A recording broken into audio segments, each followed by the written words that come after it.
RRB NTPC का जो exam हुआ है 9 जून के पहले शिफ्ट के पेपर को हम लोग यहाँ पर एकदम आसान भाषा में सारे क्वेश्चन को सॉल्व करेंगे। इस वीडियो को जो लोग एग्जाम दे चुके हैं वो लोग अपने पेपर को मिलाने के लिए देख सकते हैं कौन कौन से क्वेश्चन आपके सही हुए हैं और कौन कौन से क्वेश्चन आपके गलत हुए हैं।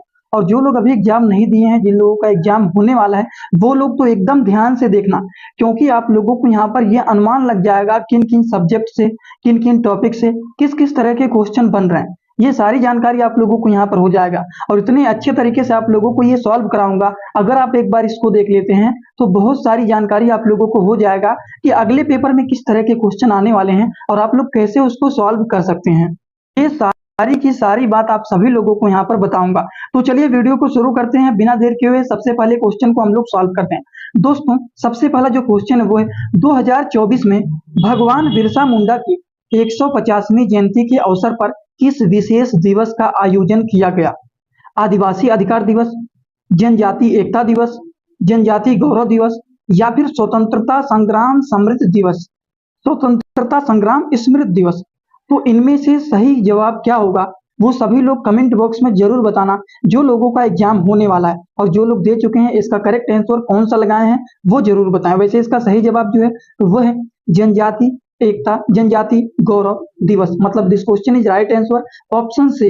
इसका सही जवाब ऑप्शन से होगा, लेकिन बहुत सारे लोग जब पढ़ करके जाते हैं तो जनजाति से, इसीलिए जनजाति और जनजाति दोनों जगहों पर लिखा गया है। कभी भी किसी भी क्वेश्चन में अगर एक ही वर्ड को दो जगह रिपीट करता है तो यहां से आप वैसे भी अनुमान लगा सकते हैं कि ये दोनों क्वेश्चन में से कोई ना कोई एक सही ही है। इसीलिए ये घुमाने के लिए एक ही वर्ड को दो जगहों पर लिखा गया है। इस तरह से एग्जाम में आप अनुमान भी लगा सकते हैं कि एक ही वर्ड को दो जगह लिखा गया है, मतलब इन्हीं दोनों में से कोई ना एक सही होगा। तो इस क्वेश्चन का सही जवाब जनजाति गौरव दिवस है। थोड़ा बहुत एलिमिनेट करने भी आप लोगों को आना चाहिए, ये एलिमिनेशन का ही क्वेश्चन है। अगर आप एलिमिनेट कर लेते तो आपको बस यही दोनों क्वेश्चन में से एक सही जवाब लगाना था। समझ गए आप लोग? तो चलिए हम बात करते हैं अगले क्वेश्चन की। अगले क्वेश्चन की ओर हम आगे बढ़ते हैं। अगला क्वेश्चन जो है दोस्तों वो है किस कीबोर्ड शॉर्टकट का उपयोग किसी टेक्स्ट को कॉपी और पेस्ट करने के लिए किया जाता है? आपको ये बात समझ में आ गया होगा कि ये आपका कंप्यूटर का क्वेश्चन है। तो क्या होगा इसका सही जवाब? इसका सही जवाब है वो है ऑप्शन सी, यही इसका करेक्ट आंसर है। कंट्रोल सी दबाते हैं तो ये कॉपी हो जाता है और इसको पेस्ट करने के लिए कंट्रोल वी। और एक बात और आप लोगों को बताना चाहता हूं, इसी ही चैनल पर एक ऐसा वीडियो बनाया गया है जिसमें कंप्यूटर के सारे क्वेश्चन को कराया गया है। आप इस वीडियो में जाएंगे, इस चैनल पे जाएंगे, वीडियोज पे क्लिक करेंगे, कंप्यूटर के सारे क्वेश्चन वाला वीडियो आप लोगों को मिल जाएगा। आसानी से आप लोग उसको देख लेना। सारे क्वेश्चन कंप्यूटर के 100 क्वेश्चन, आप कहीं से भी जितने क्वेश्चन कराए गए हैं अगर आप उतना कर लेते हैं तो एक भी क्वेश्चन पेपर में बाहर नहीं आएगा, उतने में ही। तो चलिए अगले क्वेश्चन की ओर हम लोग आगे बढ़ते हैं। अगले क्वेश्चन की ओर अगर हम आगे बढ़े तो अगला क्वेश्चन है एमएस वर्ड में एक पेज के मध्य, मीडियम जिसको बोलते हैं, मार्जिन को निम्नलिखित में से किस टैब से सेट किया जाता है? रिव्यू टैब से या फिर पेज लेआउट टैब से या फिर डिजाइन टैब से या फिर व्यू टैब से? इनमें से किस टैब से एक पेज के मध्य मार्जिन को निम्नलिखित में से किस टैब से सेट किया जाता है? तो किस टैब से सेट किया जाता है? इसका सही जवाब है पेज लेआउट टैब से इसको सेट किया जाता है। मतलब इस क्वेश्चन का जो करेक्ट आंसर है वो है ऑप्शन बी। आप सभी लोगों ने इस क्वेश्चन का कौन सा आंसर लगाया है एग्जाम में वो जरूर बताना, और जो लोगों का एग्जाम होने वाला है वो ध्यान से इसे जरूर देखना। अगला क्वेश्चन है वो है अरुणाचल प्रदेश के पूर्व में निम्नलिखित कौन सा देश स्थित है? आप बताइए आप सभी लोग, नेपाल है, भूटान है, म्यांमार है या फिर बांग्लादेश है? अब देखिए यहाँ पर पूर्व की दिशा में पूछा गया है। क्वेश्चन को पहले आपको समझना है, अरुणाचल प्रदेश के पूर्व की दिशा में कौन सा देश स्थित है। इसके लिए आप लोगों को ये आना चाहिए ईस्ट, वेस्ट, नॉर्थ, साउथ। पूछा गया है अगर यहाँ पर अरुणाचल प्रदेश है तो इसके पूर्व की दिशा में कौन सा देश स्थित है? नेपाल है कि भूटान है कि म्यांमार है कि बांग्लादेश है? इसका जो करेक्ट आंसर है वह है म्यांमार। अरुणाचल प्रदेश के पूर्व की दिशा में म्यांमार स्थित है। तो शायद आप लोगों को ये भी क्वेश्चन समझ में आया होगा। जो लोग का थोड़ा बहुत मैपिंग सही होगा वो लोग इस क्वेश्चन को गलत करके नहीं आए होंगे। अब बात करते हैं अगले क्वेश्चन की। अगला जो क्वेश्चन है ये क्या कर रहा है, ये है पोषण अभियान का। ये जो पोषण अभियान है ये किसके द्वारा शुरू किया गया था, ये क्वेश्चन पूछा गया है। अब पोषण अभियान के बारे में अगर आप लोगों ने पढ़ा होगा तो इसके बारे में थोड़ा बहुत तो जानकारी होगा ही कि ये स्वास्थ्य मंत्रालय के द्वारा या फिर महिला एवं बाल विकास मंत्रालय के द्वारा, या शिक्षा मंत्रालय के द्वारा, या फिर ग्रामीण विकास मंत्रालय, किसके द्वारा पोषण अभियान शुरू किया गया था? अगर आप लोगों ने थोड़ा भी इसके बारे में पढ़ा होगा तो इसका सही जवाब आप लोग लगा करके आए होंगे कि महिला एवं बाल विकास मंत्रालय के द्वारा ही शुरू किया गया था पोषण अभियान। इसके लिए मैंने आप लोगों को एक ट्रिक भी बताया था। क्या ट्रिक बताया था वो आप लोग समझ लीजिए। पोषण मतलब पालन पोषण की बात किया जाता है, तो पालन पोषण कौन करता है? घर की माता करती हैं। बच्चों का पालन पोषण माता पिता करते हैं, तो माता मतलब महिला। तो पोषण अभियान महिला एवं विकास बाल विकास कल्याण, महिला क्या करती हैं? बच्चों का पालन पोषण करती हैं। एक ट्रिक बना करके आप समझेंगे तो अगले शिफ्ट में अगर या फिर अगले पेपर में इस तरह के क्वेश्चन आते हैं तो आप कभी भी गलत नहीं करेंगे। पोषण अभियान, पोषण का मतलब होता है पालन पोषण। पालन पोषण मतलब महिला करती हैं। किसका पोषण करती हैं? बालक का करती हैं, बच्चों का करती हैं। तो पोषण अभियान जो है महिला एवं बाल विकास मंत्रालय के द्वारा ही शुरू किया गया था। तो चलिए हम बढ़ते हैं अगले क्वेश्चन की ओर, थोड़ा सा और भी इसका एक्सप्लेनेशन समझ लेते हैं।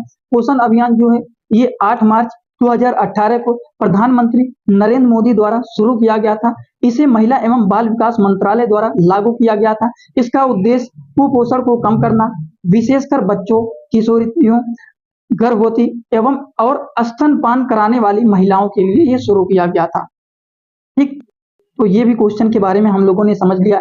अगला क्वेश्चन जो है दोस्तों वो है, हम डेटा को व्यवस्थित मतलब हम डेटा को अरेंज क्यों करते हैं? अगर कोई भी डेटा है तो हम उसको अरेंज क्यों करते हैं? ताकि डेटा मिट ना जाए, ताकि डेटा मिट जाए, ताकि डेटा को छुपाया जा सके, या फिर डेटा सुंदर दिखे, या फिर डेटा को व्यवस्थित और आसानी से समझा जा सके। इसीलिए हम डेटा को अरेंज करते हैं। डेटा को अरेंज क्यों करते हैं हम? अगर आप लोगों ने थोड़ा बहुत कंप्यूटर पढ़ा होगा तो इसका सही जवाब आप लगा करके आए होंगे।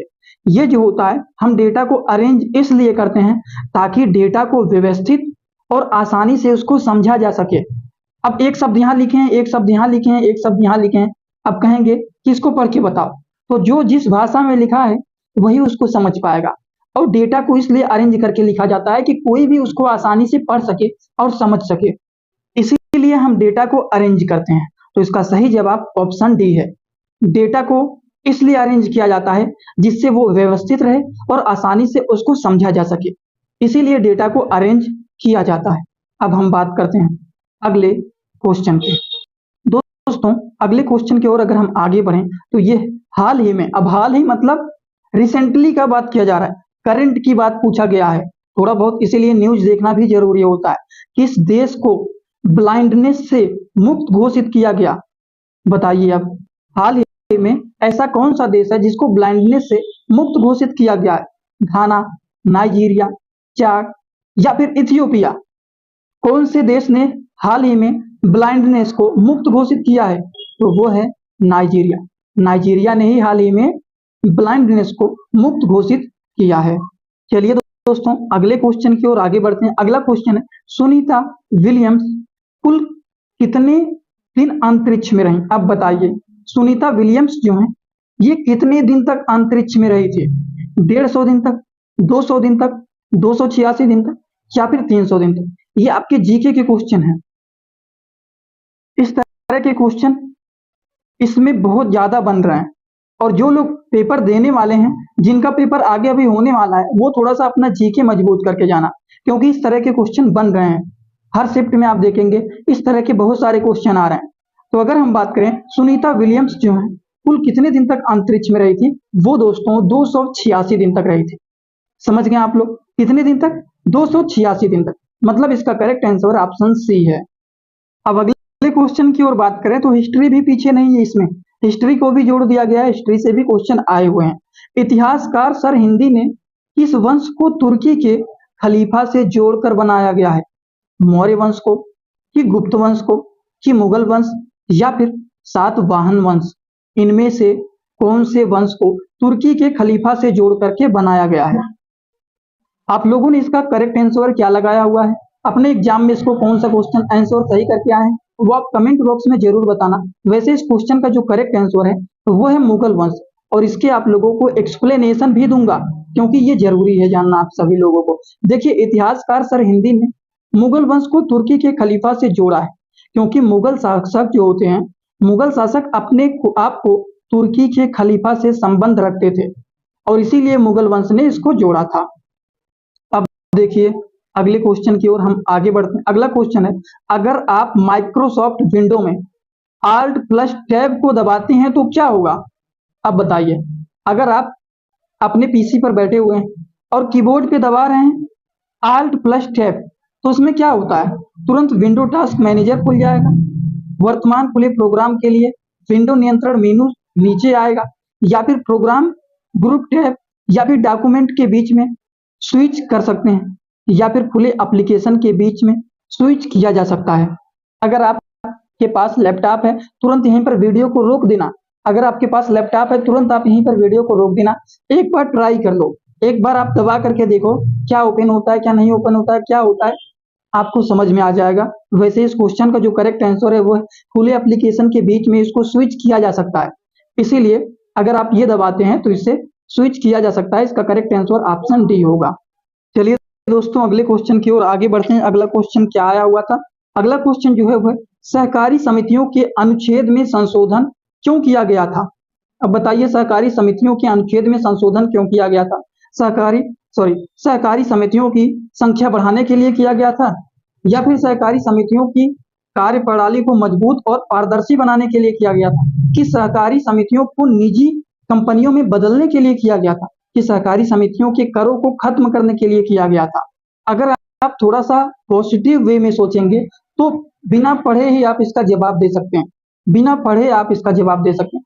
अगर मान लीजिए सहकारी समितियों के अनुच्छेद में संशोधन किया गया है तो उसकी संख्या को बढ़ाने के लिए तो नहीं किया जा सकता है, सहकारी समितियों को खत्म करने के लिए तो बिल्कुल नहीं किया जा सकता है। लेकिन अब देखिए यहाँ पर फिर एक उल्टी बात बोली गई है, सहकारी समितियों को निजी कंपनियों में बदलने के लिए, अगर बदलेगा भी तो इतना साफ नहीं बताएगा कि इसको हमें बदलना है, ठीक, थोड़ा गुप्त रहेगा। तो सहकारी समितियों को निजी कंपनियों में बदलने के लिए किया गया था, ये भी गलत है। जो सही पॉजिटिव वे में वर्ड लिखा गया है वो यही है, सहकारी समितियों की कार्य प्रणाली को मजबूत और पारदर्शी बनाने के लिए संशोधन किया गया है। मतलब इस क्वेश्चन का जो सही जवाब है वो है ऑप्शन बी। ऑप्शन बी इसका सही जवाब है, सहकारी समितियों की कार्य प्रणाली को मजबूत और पारदर्शी बनाने के लिए संशोधन किया गया था। तो कुछ क्वेश्चन ऐसे भी आएंगे जिसको आप अपने दिमाग से थोड़ा सा समझ करके भी उसको सॉल्व कर सकते हैं।